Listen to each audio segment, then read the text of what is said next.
நெக்ஸ்டன் நேர்கள் அனைவருக்கும் எனது இனிய வணக்கம். நான் உங்கள் வாழ்க நலமுடன் ஜோதிடர் டிஜே சுந்தரபாண்டி.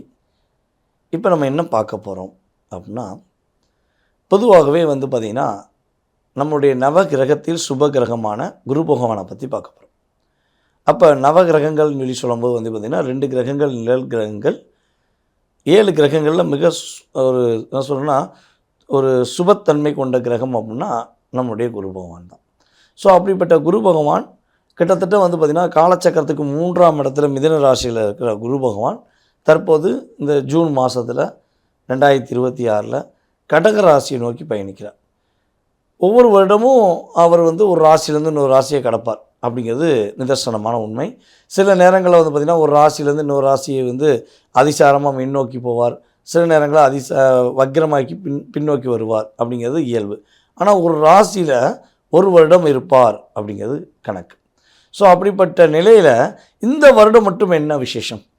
இந்த வருடம் மட்டும் ஏன் நம்ம குரு பயிற்சியை ரொம்ப அதிகமாக யோசிக்கும், அதிகமாக ஒரு எதிர்பார்ப்போடு பார்க்குறோம் அப்படின்னா, அதாவது குரு பகவான் எல்லா ராசிக்குள்ளேயும் நுழைவார், உண்மை.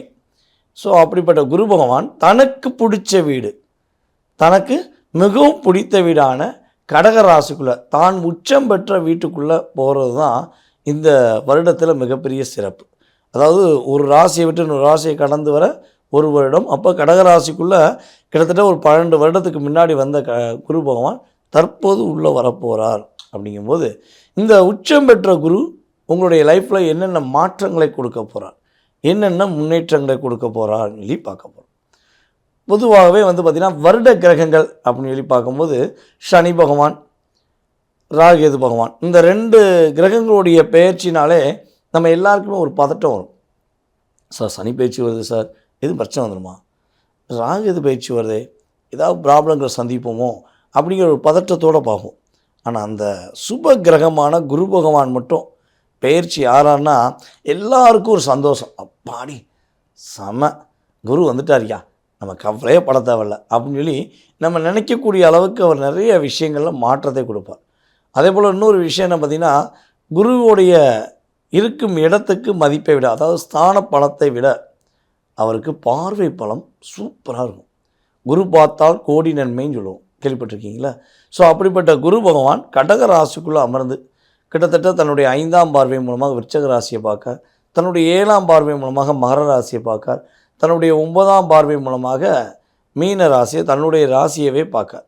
ஸோ அப்படி பார்க்கும்பொழுது உங்களுடைய லைஃப்பில் உங்களுடைய ராசியின் அடிப்படையில் அந்த ஸ்தானம் எத்தனாம் இடம், அவருடைய பார்வை உங்களுடைய ராசிக்கு எத்தனாம் இடமாக வருதோ அந்த இடங்கள் எல்லாமே வலிமை அடையும், ஒரு வெற்றி பெறக்கூடிய தன்மையில், ஒரு மாற்றத்தை கொடுக்கக்கூடிய தன்மையில் இருக்கும் என்பது நிதர்சனமான உண்மை. ஸோ உங்களுடைய ராசிக்கு குரு பகவான் என்ன பண்ண போகிறாங்கிறத பார்க்க போகிறோம். வாங்க வீடியோக்குள்ளே போகலாம். ரிஷப ராசி என்பவர்களுக்கு, ரிஷப ராசி அப்படிங்கும்போது பார்த்திங்கன்னா காலச்சக்கரத்துக்கு 2ஆம் இடம், உங்களுடைய ராசிக்கு 3ஆம் இடத்துல முயற்சி ஸ்தானத்தில் குரு பகவான் போகிறார். பொதுவாகவே பார்த்திங்கன்னா ரிஷபராசிக்கு குரு நல்லவரா கெட்டவரா அப்படின்னு பார்க்கும்போது அவர் இயற்கை சுபராக இருந்தாலும் உங்களுடைய ராசியின் அதிபதிக்கு அவர் மிக ஃபேவரானவர் கிடையாது அப்படிங்கிறது உண்மை. ஸோ அப்போ 3ஆம் இடம்ங்கிறது பார்த்திங்கன்னா கிட்டத்தட்ட ஒரு 25% மறைவு ஸ்தானம் அப்படின்னு சொல்லுவோம். ஸோ அப்படிப்பட்ட குரு பகவான் உங்களுடைய லைஃப்பில் இந்த 3ஆம் இடத்துல உச்ச வீட்டில் போய் உங்களுக்கு என்னென்ன மாற்றங்களை கொடுக்க போகிறார், என்னென்ன முன்னேற்றங்களை கொடுக்க போகிறான்னு சொல்லி பார்க்கலாம். அதாவது ரிஷபராசி அப்படின்னாலே சிரித்த முகத்துடன் இருக்கக்கூடிய நபர்கள் தான் நீங்கள்.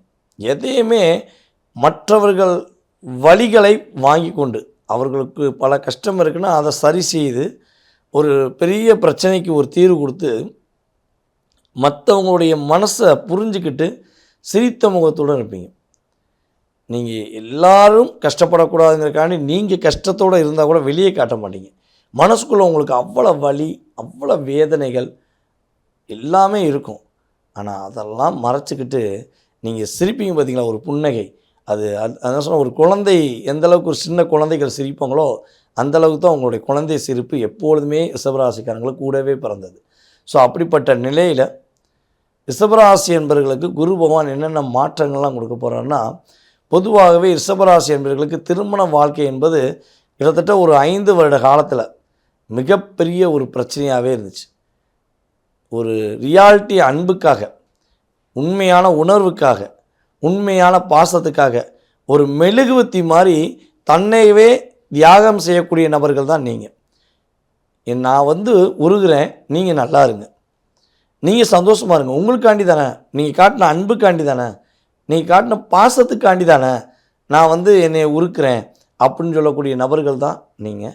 ஸோ ஆனால் என்ன தான் நீங்கள் உண்மையான அன்பு காட்டினாலும் சரி, என்ன தான் நீங்கள் உண்மையான பாசத்தை காட்டியிருந்தாலும் சரி, இந்த 5 வருடத்தில் உங்களுடைய பார்ட்னராக இருக்கட்டும், உங்களுடைய லைஃப் பார்ட்னராக இருக்கட்டும், நீங்கள் ரொம்ப நேசித்த உங்களுடைய காதலன் அல்லது காதலியாக கூட இருக்கட்டுமே, எல்லாருமே போலியாக தான் நடித்தாங்க அப்படிங்கிறது உங்களுக்கு கிட்டத்தட்ட ஒரு 80% தெரிஞ்சிச்சு.